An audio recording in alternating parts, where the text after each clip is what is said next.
Estás escuchando Milenio 3 por Aluka Nanika. 2 y 7 minutos. Nuestra nave radiofónica del misterio hoy sí planea por las alturas. Luego se meterá en las oscuridades antropológicas y misteriosas de la brujería. Nuestro compañero Pablo Villarrubia acaba de llegar de un congreso mítico de brujología. Ya hubo uno a principios de los 70 en nuestro país. Por vez primera se juntaban las grandes eminencias de estos asuntos para hablar y debatir sobre un tema absolutamente tabú. Pero ahora ha habido otro con resultados bien curiosos y nos interesaba una parcela estremecedora, creo yo, que es niños brujos y también niños y brujería en nuestro país. Pero sería un auténtico pecado mortal no hablar o no dejar algunas cuestiones por lo menos esbozadas en este programa, porque el asunto de la lluvia roja de Kerala hemos podido hablar con Geoffrey Lewis, el hombre que ha hecho los estudios, el científico que ha analizado esta especie de racimos, lo llamamos con terminología periodística y no científica, de supuesta vida, o de entidades, o de microorganismos, o no sabemos cómo llamarlos, que no tienen ADN, pero que se reproducen y que cayeron del cielo, y que para muchos son un episodio de panspermia, o fecundación del espacio en vivo. Pues habéis podido escucharle, tener vuestra opinión, escuchar también a científicos que se muestran al otro lado, un asunto polémico que dará que hablar y que yo creo que es absolutamente capital. Pero todo esto tiene una cuestión de fondo. Despedíamos así la primera hora. ¿Qué se sabe a día de hoy? Puede ser interesante. Os pido por favor concreción, titulares, será material casi para otro programa, pero ¿qué se sabe hoy, ahora mismo, la ciencia qué sabe de esa gran pregunta, del origen de la vida? Algunas personas y algunos amigos pueden pensar que se ha descubierto casi todo. Más bien todo lo contrario, José Manuel. Pues hay dos grandes teorías. Una, la vida se originó dentro de la Tierra. Dos, la vida viene de fuera. El hecho de aceptar la segunda de estas hipótesis, viene de fuera, desplaza la pregunta, no la resuelve. Dice, bueno, viene de fuera, es otro problema. Luego llegó a la Tierra, pero cuando llegó a la Tierra ya existía vida. Luego, ¿dónde surgió? Los científicos no les gusta esto. Entonces, mayoritariamente optan por la primera. Pero eso nos lleva a unas conclusiones y nos lleva a unos fenómenos que ya estaban desterrados en el tiempo. Nos lleva otra vez a la teoría de la abiogénesis, de la generación espontánea. Es decir, hasta el siglo XIX se pensaba que los seres superiores los había creado Dios, con lo cual nadie se preguntaba nada más.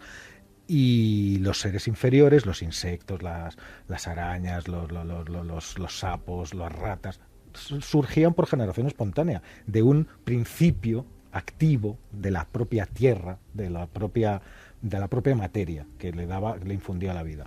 Y nadie se preguntaba, incluso sabios como Newton creían que la vida empezaba de esa manera. Nadie se lo había preguntado. Y entonces empezaron a pasar cosas. Llegó Darwin con su teoría de la evolución, llegó Pasteur con una serie maravillosa de experimentos que si quieres hablaremos de ellos en otro momento, pero se dieron cuenta de que cada ser vivo procede de un padre que era igual a él, y así generación para atrás. Solamente un razonamiento muy rápido. La Tierra está llena de vida, en todos los rincones, desde los polos hasta los volcanes, está llena de vida. Toda la vida que hay en la Tierra tiene unas características comunes y se manifiestan en unos poquitos principios químicos y en el ADN, en la estructura del ADN. Todos tenemos ADN, desde las bacterias hasta los elefantes, todo el mundo. Eso quiere decir que tenemos un origen común, porque si todos somos tan parecidos tenemos un origen común. Y si vas hacia atrás, buscas, la pregunta es, ¿cuál es ese primer organismo? El primero que pudimos decir que estaba vivo y del cual todos los demás proceden. Y aquí es donde entra la lluvia de Kerala, porque sería otro tipo de organismo. La gente se puede preguntar, ¿y por qué unas células así, tal? ¿Por qué son tan importantes? Pues porque imagínate que aquí no hubiera vida, pero sí condiciones, si esas células se arraigaran, dentro de millones de años, probablemente habría otras formas de vida completamente diferentes de las que hay. Porque si es verdad la panspermia, la que arraigó aquí en la Tierra, ese primer organismo que los científicos llaman LUCA, que es un acrónimo de Last Ultimate Common Ancestor, el último antepasado común, tiene unas características que ya son las de todos los demás seres vivos, ya es capaz de reproducirse, ya es capaz de transmitir genéticamente su información. Y a partir de ahí, las condiciones ambientales, las distintas condiciones de la presión ambiental, la humedad, la sequedad, la altura, todo eso va a hacer que esa única forma de vida se extienda y se multiplique y se diversifique en toda la vida que puebla el planeta. Lo que está clarísimo, José Manuel, es que la gran pregunta no ha sido resuelta. En y absoluto. yo no sé si ahora mismo, Javier Santi, incluso con las nuevas tecnologías, las viejas tradiciones y opiniones, hablo de viejas tradiciones para imaginar también los cánticos, antropología ancestral de muchos pueblos de la Tierra, que en los más antiguos códigos escritos y pictóricos creen que lo mismo que creen algunos científicos, es curioso, que la Tierra vino, o la vida, mejor dicho, vino de fuera. Y también, no sé si en el aspecto más conspiranoico, Santi, personas siguen o creen hoy con más fuerza que somos víctima de algún tipo de experimento interestelar, como se ha comentado en alguna ocasión, ¿no? Y no interestelar, porque evidentemente la noticia a todo el que está avisado de las novedades científicas pues le ha interesado vivamente, y los que coloquialmente denominamos conspiranoicos pues son gente que también está al tanto de estas cosas. Y una de las cosas que le quería preguntar a José Manuel, más que nada por acallar algunas voces que me han llegado en este sentido, es: ¿esto hay alguna posibilidad, por remota que fuera, de que se haya generado artificialmente en la Tierra? Es decir, ha habido gente que automáticamente ha dicho, pues es un... ¿El que la vida, dices? No, es La la lluvia roja lluvia en roja. concreto. Es decir, este tipo de partículas. Porque automáticamente también los más suspicaces han dicho, bueno, pues esto puede ser algún tipo de siembra, de experimento de guerra biológica, de vaya usted a saber qué. Yo creo que no, por una serie de razones. Primero, si haces un experimento lo haces mucho más reducido. No lo haces en una región entera, no lo haces durante 2 meses, a lo mejor lo haces una vez, no lanzas 50.000 kilos de sustancias, y además es que a nadie le ha pasado nada.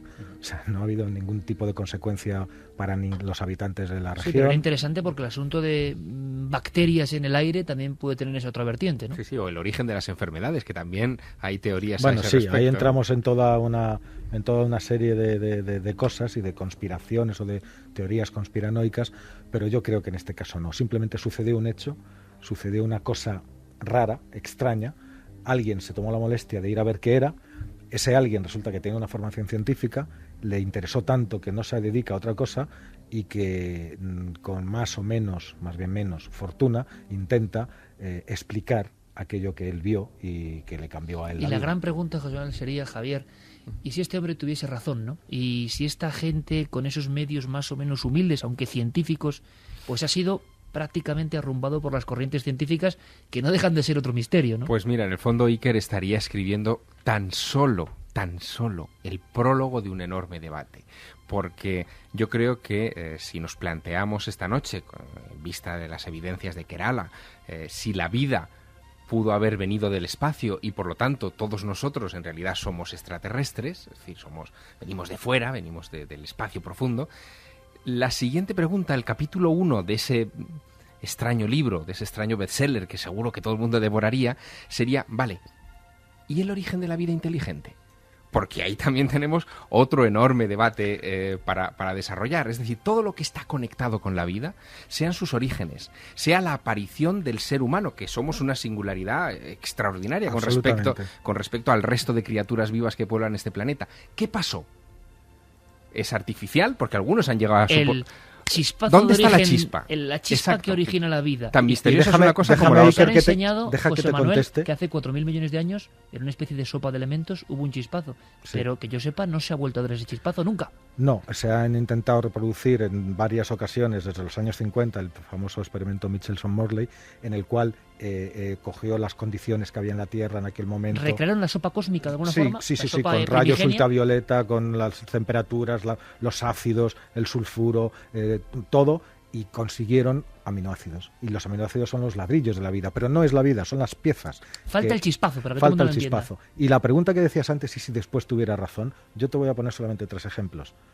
Cuando Wegener explicó su teoría de las placas continentales, de la deriva de los continentes, era un loco, que estaba solo. Cuando Galileo dijo que el Sol no estaba en el centro del universo, sino que todos girábamos, la Tierra giraba alrededor del Sol, era un loco también. Y así sucesivamente. Es decir, ha habido muchos de estos locos que al principio, cuando Darwin enunció su teoría de la evolución, era un loco que fue perseguido además por los poderes públicos, eclesiásticos, por todo el mundo, y todavía sigue generando polémica. Es decir, lo nuevo siempre molesta porque cambia lo que ya hay. José Manuel, te emplazo para un debate profundo sobre ese origen de la vida, experimentos que se han hecho intentando reproducir algo que... ¿Sabéis lo que pasa, amigos? Que dices, bueno, esto es misterio, no misterio, esto para mí es el gran misterio, porque lo llevamos dentro, porque nuestro organismo vive, se mueve de alguna forma, tiene una energía propia, esa energía que se va con la muerte, y esa energía empezó a adueñarse de este planeta en ese instante, y ese chispazo, que algunos pueden ver como un milagro y no me extraña, se produjo tanto en la conciencia humana como en el inicio del rodar de las cosas, y no se ha vuelto a producir. Que sepamos. Misterio. Que sepamos. Haremos ese debate. ¿Por qué no cerramos con la encuesta? ¿Cómo ha acabado la encuesta? ¿Y dónde han quedado los equilibrios de la balanza? Bueno, también pienso yo que podría, ya que tiene material suficiente, dejárselo a otros científicos que a lo mejor tienen mejor material para estudiarlo y... ¿no? Porque podría ponerlo en manos de otra gente y así acallar muchas bocas si es que está tan seguro. Ha habido varios investigadores, ¿no?, que están ya investigando. Claro, pero muchos de los científicos más importantes que están opinando sobre ello no han tenido acceso. Hacer un gran estudio en el MIT y entonces nadie diría nada. Pero es el MIT, el Instituto Tecnológico de Massachusetts, como bien decía Santiago Camacho, el que ha dado verosimilitud a esta lluvia de Kerala comparándolo con la fluorescencia de algunas zonas del espacio. O sea, en fin. Bueno, vamos con la encuesta. ikerjimenez.com si queréis seguir votando. La pregunta era, ¿crees que la vida llegó del espacio? Sí, 70,4%. No, 29,6%. La gente está segura de que la vida llegó del espacio. 70,4% que venimos de fuera.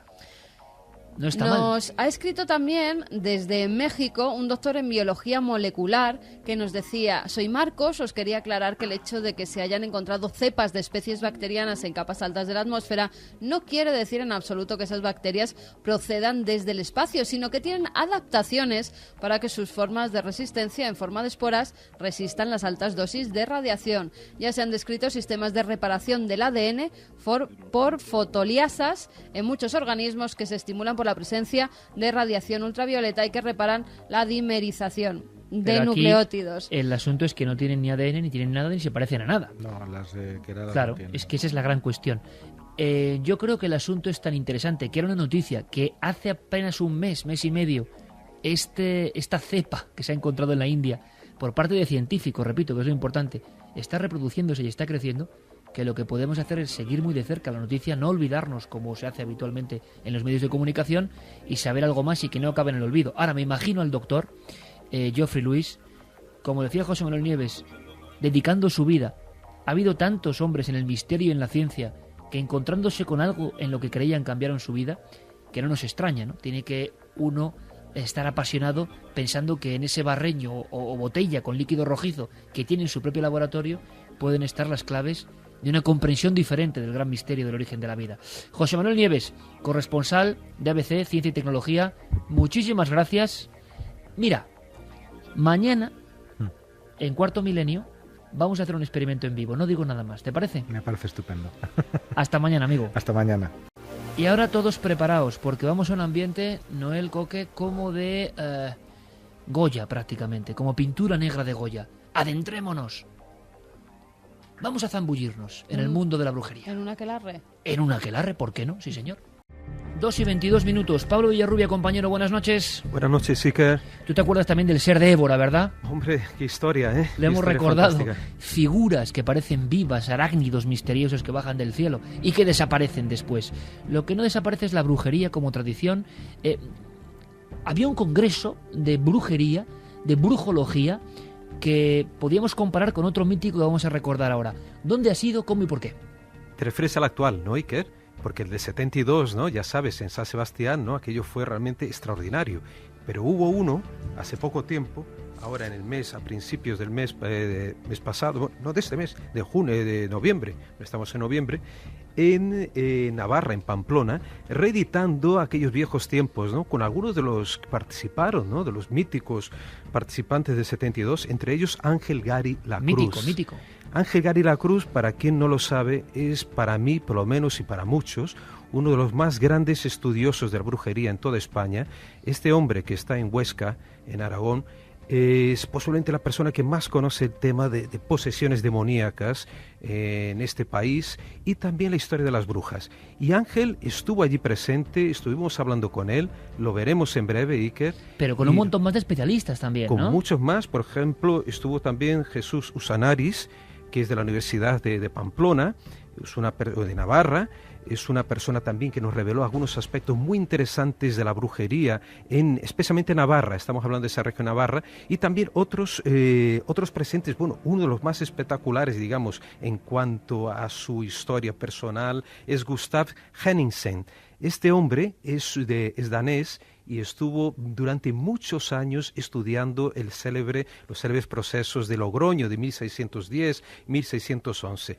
Está ya una persona mayor, estuvo allí siendo homenajeado también en Zugarramurdi, donde el sábado se le hizo un homenaje, ¿no?, por su larga trayectoria en el estudio de las brujas en España. O sea, que la brujería como tema tabú, pero que interesa y que es parte de nuestra historia, ha sido homenajeada.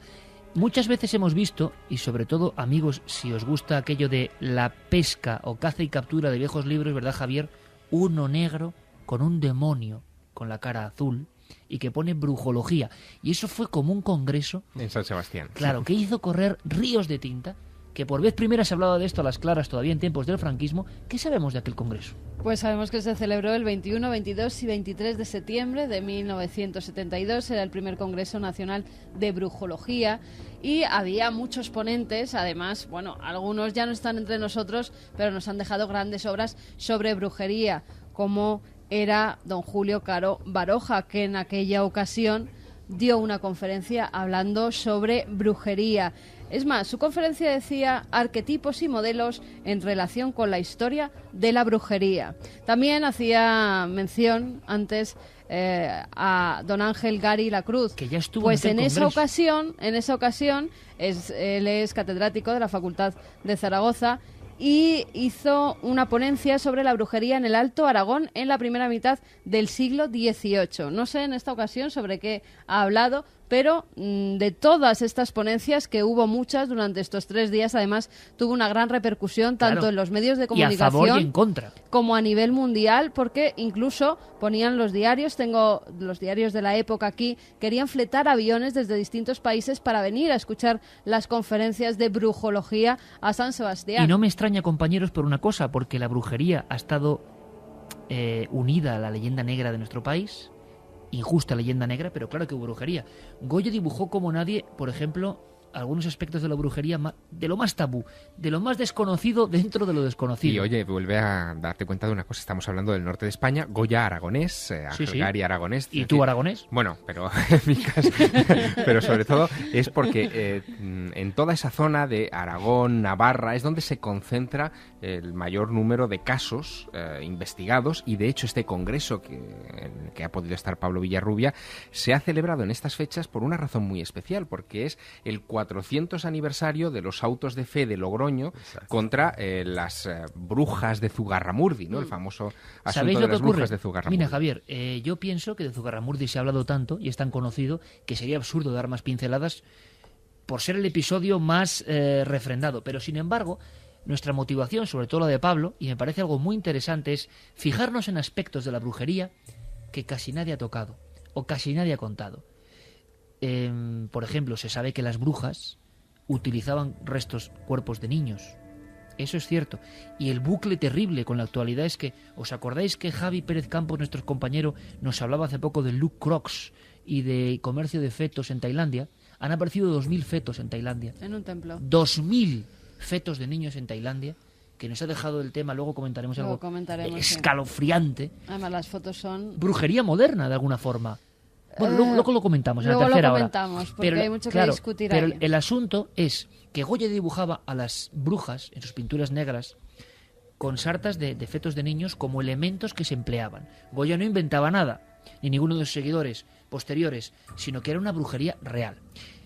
Pero, ¿y los niños brujos?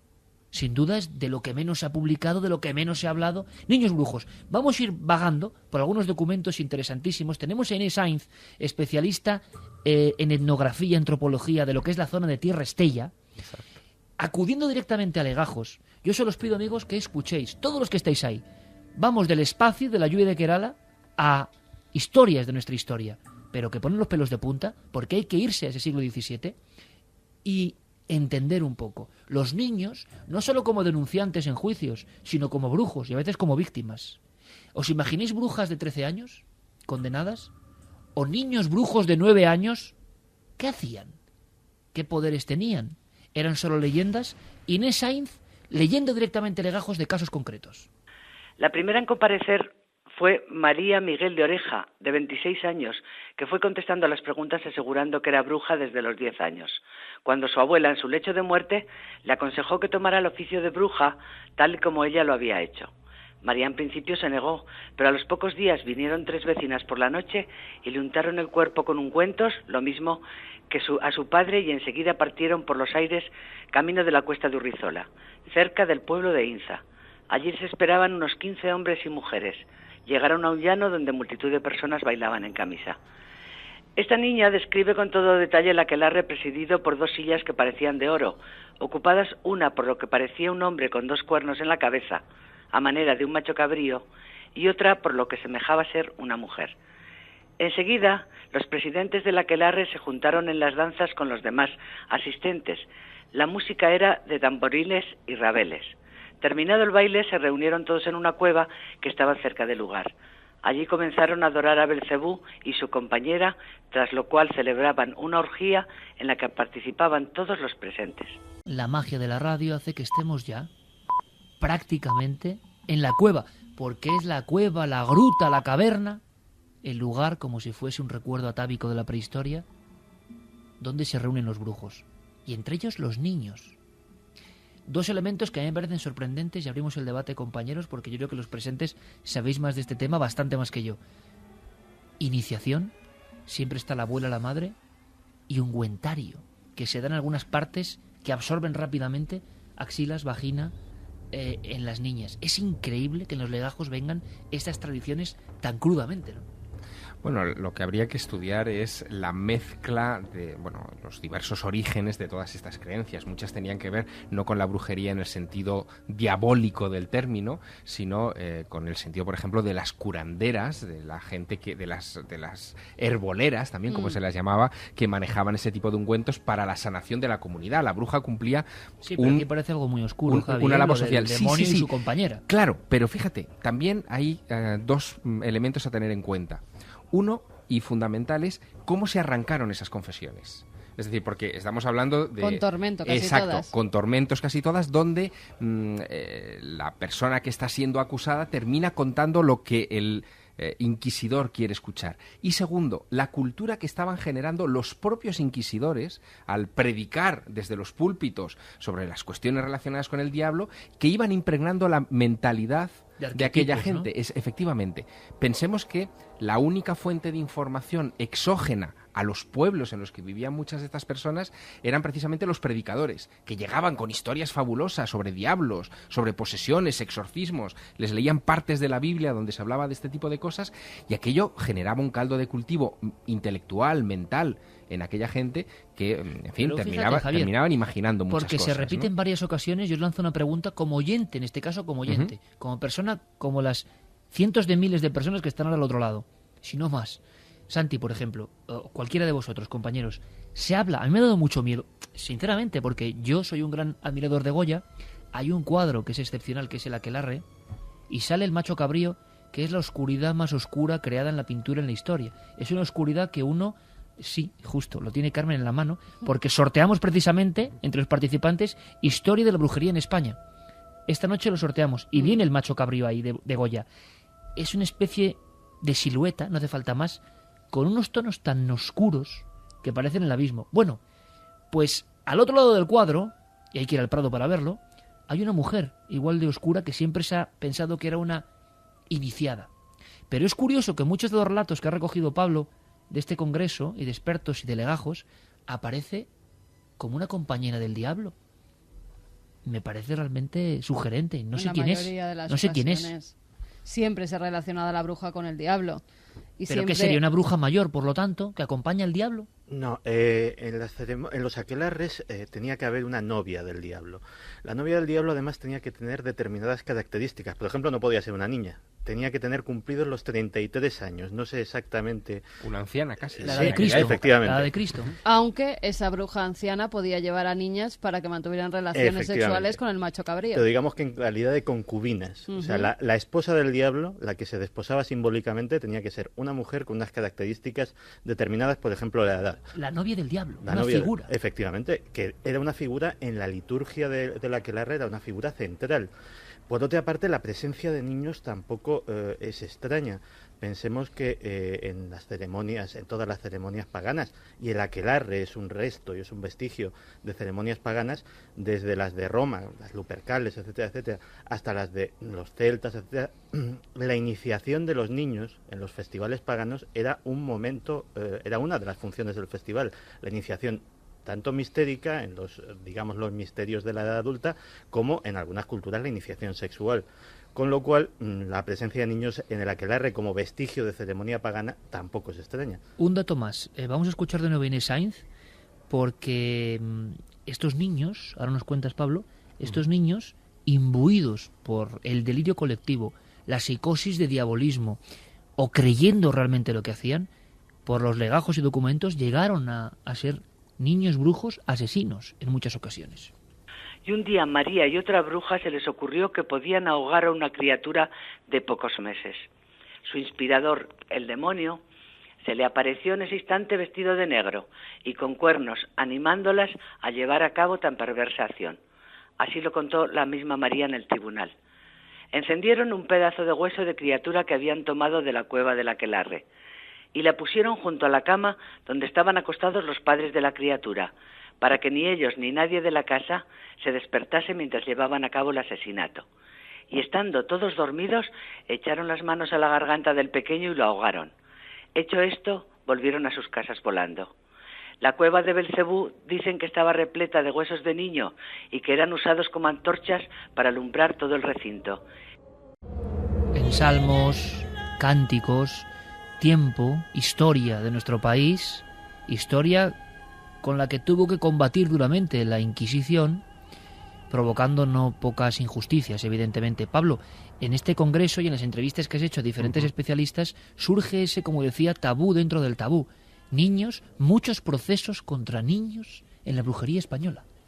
Sí, porque, fíjate, curiosamente en Zugarramurdi no se habla demasiado, pero hubo 19 menores de edad que acabaron siendo juzgados, pero no acusados directamente. Al final no hubo, digamos, una represalia contra ellos, pero sí que sus nombres constan, ¿no?, en los legajos, y además de una forma muy curiosa, porque estuvimos en el museo actual de Zugarramurdi, que es un museo reciente, creo que fue inaugurado 2007, 2008, y allí su directora Ainhoa nos llevó a un bosque artificial que crearon, que simboliza un bosque, y en esas columnas que simbolizan estos troncos de árboles, aparecen los nombres de estas personas, de estos niños. Estamos hablando de niños de 9 años, niñas de 8, de 7, y claro, se nos ponen los pelos de punta en saber que estas criaturas aparentemente inocentes estaban implicadas en procesos que les podían conducir hasta la muerte. Pero así, por suerte, no ocurrió, pero que estos niños también acabaron acusando a adultos, y estas acusaciones los conllevaron a la hoguera o al garrote. Escuchamos directamente a la directora, Ainhoa, directora del Museo de Zugarramurdi. Entre estas personas podemos encontrar mujeres, hombres, pero también niños. Y es que hemos contado hasta 19 menores en esta lista de procesados. Para el Santo Oficio, por increíble que parezca, por curioso que nos pueda parecer, tan creíble era lo soñado como lo vivido en la realidad. Y tenía la misma validez la confesión hecha por un niño que la que podía hacer un adulto. Otro elemento que me sorprende, compañeros, iniciación. Siempre estaba la maestra que iniciaba a los niños y niñas brujas que aprendían las artes, no sé de qué forma, desde muy pequeños. Y luego yo no sé si se ha profundizado en el asunto de los ungüentos. ¿Qué contenía ese ungüento?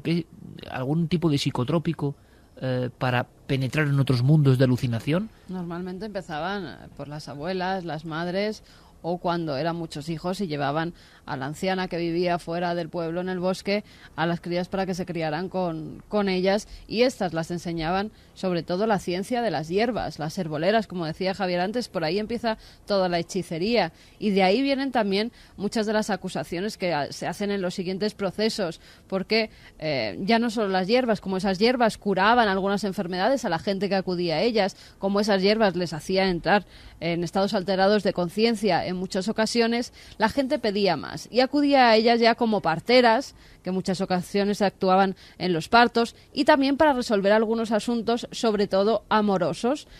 Y empezaron a crearse los hechizos. Esos hechizos tenían que salir a la luz de la luna, echar determinadas ingredientes en una olla. Lo que se ve en las películas, lo clásico, era verdad. Pero era verdad porque hacían con las hierbas que ya se iban recolectando de los bosques. Eso acaba en los aquelarres, porque en esos estados alterados de conciencia, que es verdad, se untaban determinadas cosas que hacían que pareciera que volaban, o ellas creían que volaban, que veían figuras como el macho cabrío, figuras oscuras que en ocasiones las asustaban. Pero entonces todo el mundo, incluidos los niños, al declarar estaban en esa especie de onubilación, eran solo invenciones. ¿Realmente en los aquelarres se ha tenido constancia de que participasen, por ejemplo, niños, que nos parece algo realmente poderoso? Es posible, Iker, según por lo menos lo que nos cuentan las personas. Claro, los testimonios, los legajos históricos que tenemos que ver que están escritos por inquisidores, la mayor parte de ellos, y pueden ser muy parciales y pueden mostrar solo la tendencia que ellos tenían en querer acusar esta gente. Pero sí que puede ser cierto que los niños participaron en aquelarres, además se los llevaban para cuidar a los sapos. ¿Y esto de dónde viene? Curioso, ¿no? Porque el del sapo, y con mucho cuidado, tener mucho cuidado, porque parece que de las glándulas del sapo extraían una sustancia que era la que con la cual iban a fabricar un ungüento que, como decía Carmen ahora, era aplicado en las partes del cuerpo que podían absorberlo con más facilidad, axilas, las ingles, y de esta forma alcanzar estados alterados de conciencia. Entonces es bien posible que estos niños se les daban como un juguetito, digamos, el sapo, para estar cuidándolo durante estos rituales, mientras los adultos llevaban a cabo sus rituales de iniciación. Había una función también, como decía antes, medicinal. Pensad que muchas de estas sustancias lo que hacían era, por ejemplo, adormecer el dolor. En un momento en el que hay que entender que no existía una sanidad como la nuestra, donde cuando se hacía una operación quirúrgica de algún tipo de tratamiento duro con el cuerpo, se hacía sin anestesias de ninguna clase. Y esta gente tenía el secreto de poder adormecer a la persona, de poder hacer que determinadas partes del cuerpo no sufrieran dolor, no sintieran, y eso era considerado mágico, sobrenatural, porque ¿cómo podías hacer que, por ejemplo, una mujer dando a luz no tuviera tantos dolores de parto como una mujer que no fuera atendida por una de estas brujas? Y de ahí vienen las primeras acusaciones sobre brujería. Exacto. Porque creían que verdaderamente utilizaban la magia, si no, no era posible, no tenían la conciencia de que las plantas tienen esas propiedades de adormecer. Pero fíjate, hay casos en los que se recoge, y Julio Caro Baroja, del que hablábamos antes, recoge un caso de una niña de 8 años, se llama Catalina de Guesala, y apunta que ella y sus padres participaban en aquelarres, con lo cual ya estamos viendo que en los legajos hay apuntes de que los niños iban a esos aquelarres, y no solo que iban, sino que participaban. No solamente Catalina de Guesala, hay otros niños en los que se refleja que participaban no en lo que es el baile y la orgía, en la orgía, que tenían relaciones sexuales con lo que ellos decían que era el macho cabrío, que era el mismo demonio, con lo cual estamos en unos ritos un tanto extraordinarios donde se utilizaban los niños también, algunas veces para que mantuvieran relaciones sexuales y otras veces como víctimas de ese macho cabrío, porque también se tiene constancia de que algunos fueron sacrificados. En una época de represión sexual tremenda en nuestro país, con una presión de la propia Inquisición muy dura, y que parecía que esto era como una especie de catarsis en la que entraban algunas personas de forma clandestina, daban rienda suelta a sus represiones muy atadas, y se convirtió todo eso en energía increíble. Escuchad esta historia porque esta también es increíble. Ainhoa Aguirre, en directora del Museo de Zugarramurdi, exactamente, nos habla de Vera de Vidasoa, un lugar en esa comarca maravillosa de la Navarra del Norte, donde hubo tal miedo a las brujas, al diabolismo, a la creencia física, en esas figuras siempre enlutadas que representaban al demonio, que hubo que capturar a los niños, guardarlos en ciertos sitios y llenarlos de sortilegios para cubrirlos ante el mal. Hay documentos que revelan que el por entonces vicario de Vera, don Lorenzo Huarte, también trabajó con empeño para liberar a la población veratarra de esta plaga de brujos. Este hombre cada noche acogía a los niños y niñas del pueblo para dormir en la iglesia, mientras él pasaba toda la noche rezando. ¿Con qué fin? Bueno, pues buscando un poco que no vinieran esos seguidores del maligno, esos brujos, a secuestrar a los niños. Cada noche escribía un rezo en un papel, lo colocaba en la habitación donde dormían estos niños, colocaba además un trozo de pan, hierbas bendecidas, agua bendita también, un crucifijo y una vela, y obligaba a los niños a santiguarse antes y después de dormir. Pero al parecer, aun tomando todas estas precauciones, los niños cada mañana cuando se despertaban decían haber participado en un aquelarre. ¿Y por qué esos niños decían eso? Hay que imaginar la escena de esos lugares de reclusión de niños. Recordamos, Carmen, que tenemos un sorteo de esos libros que tienen que ver justo con la brujería y que aparece el macho cabrío de Goya en la portada, a pesar de que las vías de contacto ya andan un poco embrujadas también. Sí, andan un poco embrujadillas. Parece que han tenido algún tipo de sortilegio. Un aquelarre digital han tenido. Bueno, pero nos pueden seguir escribiendo a través de Milenio 3 con número @cadenaser.com o 27699, palabra clave Milenio, espacio y vuestros mensajes. Vamos a sortear 3 ejemplares de Historia de la Brujería en España de Josep Pérez y que ha sido publicado por Espasa. Pablo, estuviste en este lugar, en Vera de Bidasoa, en este lugar de reclusión para proteger a decenas de niños de la brujería. La escena la coge un guionista de cine y no hay quien la crea. Sí, la verdad es que el lugar es plenamente mágico. La iglesia está allí, claro, algo modificada, pero cuando vi que era detrás de aquellas paredes se escondían aquellos niños, o los escondían el párroco, ¿no?, de Vera de Bidasoa, realmente estremecí. Dije, bueno, en este lugar estuvo este hombre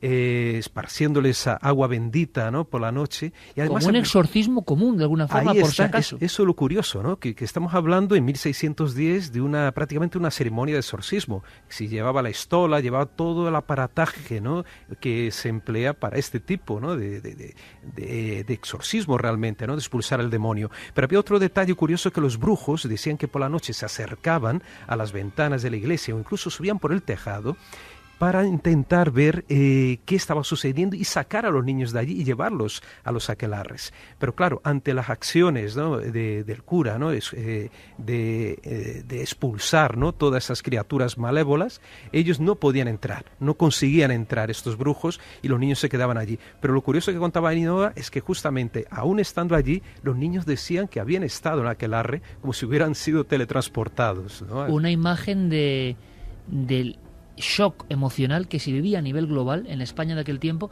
y yo no sé si tenéis datos, compañeros, si hay una similitud con lo que ocurrió en otros países de Europa en aquel momento, porque los datos que tenemos, los que no sabemos del asunto, es que en Alemania, en el Reino Unido, en el norte de Europa, las quemas incluso de niños, nos hemos llevado la mala fama los españoles como siempre, pero fueron multiplicadas por 10 con una represión muchísimo más brutal, y ahí sí que hubo muchos procesos incluso más crueles que los que hay en España contra niños brujos. Incluso en Portugal hubo muchos más casos, en Portugal y en las colonias portuguesas. En Brasil, por ejemplo, la Inquisición actuó de una manera terrible, ¿no? Tenemos casos, por ejemplo, investigados en Bahía, realmente de quema de personas, que quemaron personas en Salvador de Bahía. Eso es inconcebible. O incluso en Goa, en la India, que fue brutal la represión. Hubo estudios de franceses, de investigadores franceses, mostrando, digamos, el desbarajuste, una cantidad exorbitada de personas que fueron condenadas en Goa, en esa antigua colonia portuguesa en India. Y eso es muy poco conocido.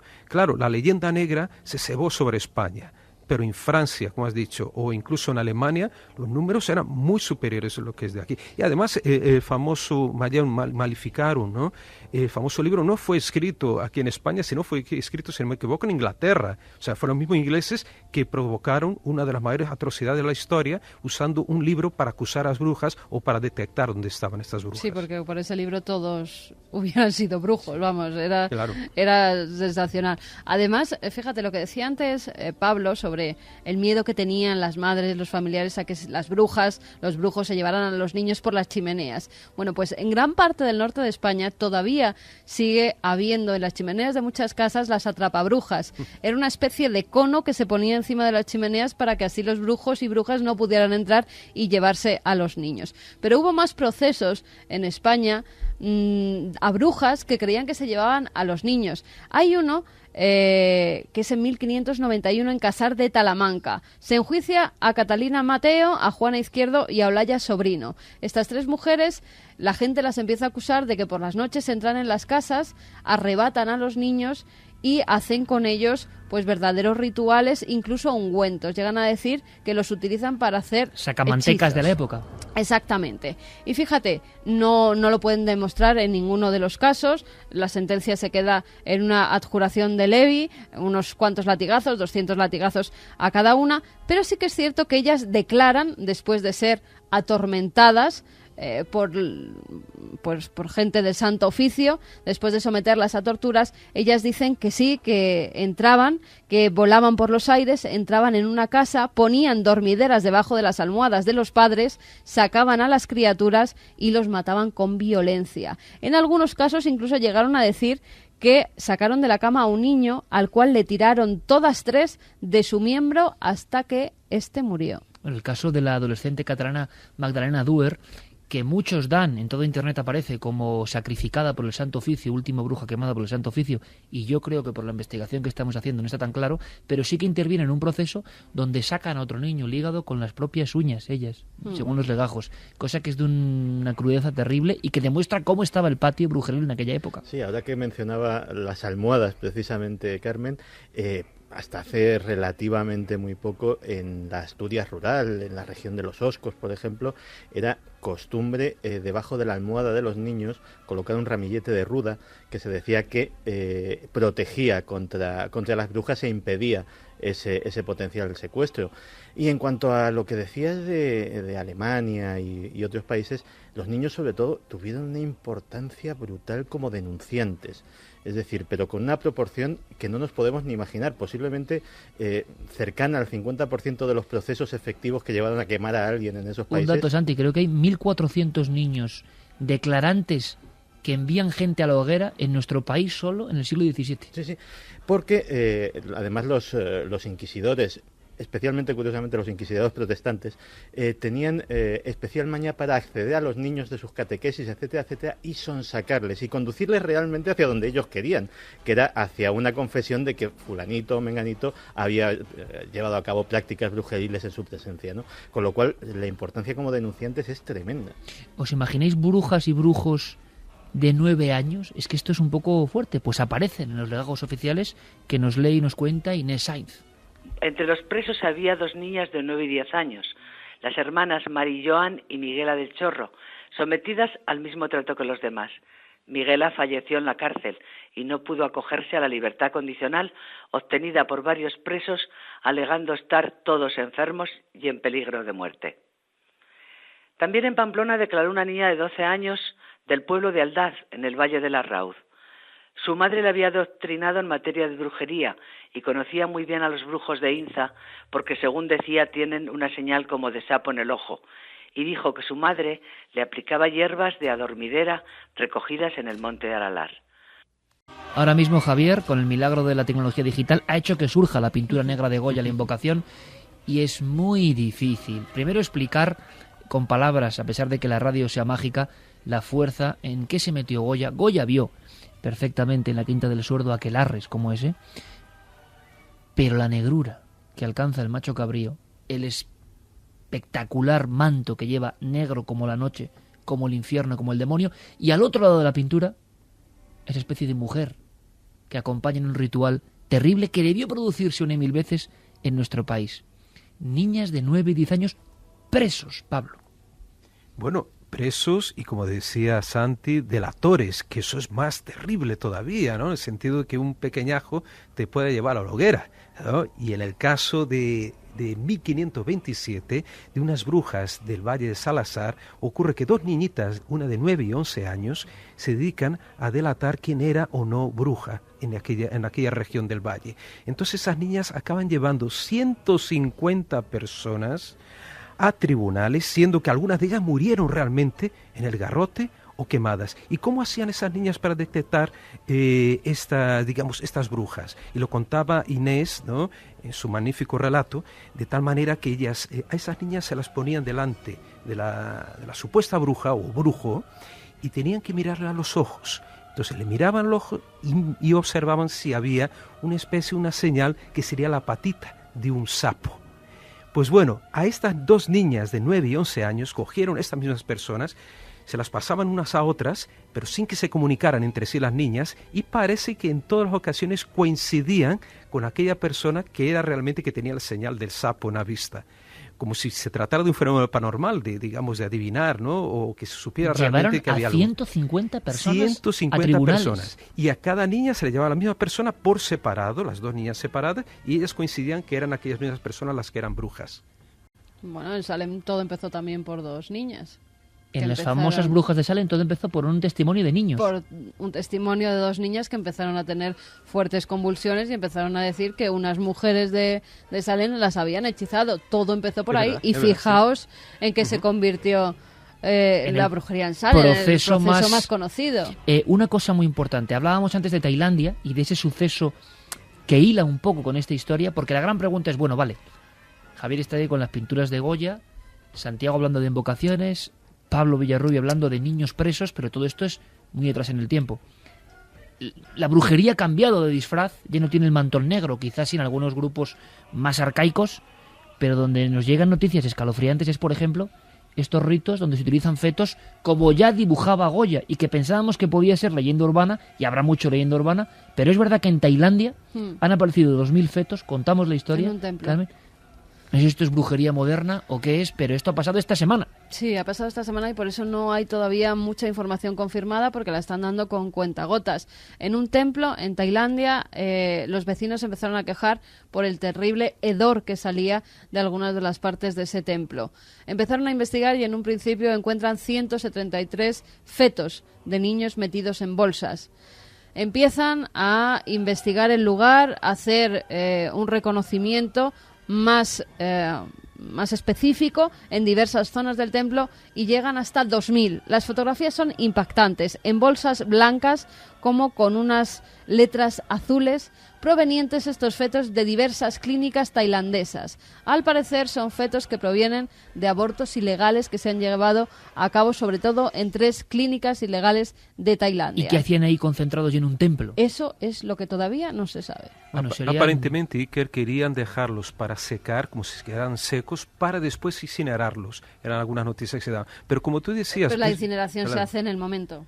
Y en entonces no acumulan 2000 fetos. Debe tener algún sentido realmente mágico, además dejarlo por detrás de un templo, ¿no? Algún sentido mágico debe haber oculto, ya que ellos pensaban dejarlo ahí secar y después incinerar. Pero como dice Carmen, ¿con qué sentido, no? Digamos, no tiene un sentido práctico, y sino un sentido mágico en este caso. Bueno. Pero fíjate, todo esto no es nuevo, Iker. Yo me he quedado muy impactada al ver cómo en España se hacía muñecos vudú en el siglo XVII. En 1665, un auto celebrado en Córdoba los días 29 y 30 de junio de ese año.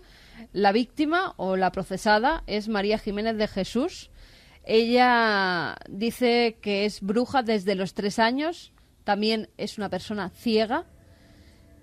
¿Y sabes lo que hacía para hechizar a las personas que le habían hecho algún tipo de mal a lo largo de su vida? Porque ella se la empezó a llamar la Beata Ciega porque entró en diversos monasterios, al final la echaron de todos ellos, al parecer tenía relaciones sexuales pues con gente que tenía que ver con el convento y por eso era expulsada sistemáticamente, y ella lo que hacía para hechizar a las personas que habían ido en su contra era hacer muñecos de cera y clavarles alfileres. ¿Esto en qué año? En el año 1642 es cuando sale su juicio. Vudú en la España del siglo XVII, no es mal asunto, no es mal programa, ni mucho menos. En fin, Congreso de Brujología, prácticamente 40 años después del primero de San Sebastián, que provocó no pocas polémicas, y seguro que saldrá material interesantísimo a nivel antropológico Los lugares todavía siguen ahí, la iglesia de Bere Bidasoa, las cuevas donde supuestamente había estos aquelarres.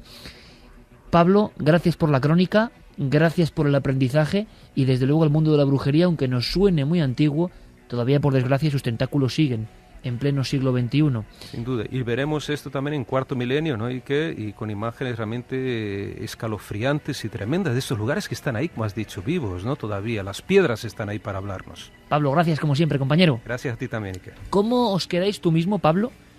Javier, por ejemplo, que sois ufólogos de pro también. ¿Qué pasó con las teletransportaciones? Eran casos, ¿verdad? Había como unos elementos básicos, Javier. Carretera. Sí, siempre carretera, niebla o por lo menos algún elemento barrera, una sensación de frío, por ejemplo, de repente, o una luz en medio de la calzada y luego desorientación y darse cuenta de que estabas fuera de tu ruta, alejado 20 kilómetros o 200 o 2000 kilómetros incluso fuera de la ruta y a veces con tiempo perdido, sin saber dónde habían transcurrido una serie de horas y en algunos casos incluso se hablaba de días. Viajes interrumpidos. Hacía tiempo que no teníamos información de este tipo. Ahora, en 5 minutos, después de las noticias, un equipo de socorristas y un equipo de nadadores olímpicos de Uruguay nos van a contar una historia increíble, absolutamente increíble, que va a dar pie para que resucitemos este fenómeno, sea lo que sea. Tiempo perdido, teletransportación. Y si alguien quiere saber algo más de las brujas, por favor que anoten. Hasta el 3 de diciembre en el Palacio de Congresos de Tarragona hay una interesantísima exposición por bruja y envenenadora, la Casa de Brujas en Cataluña. Interesantísimo. Y te daré últimos datos sobre los fetos tailandeses.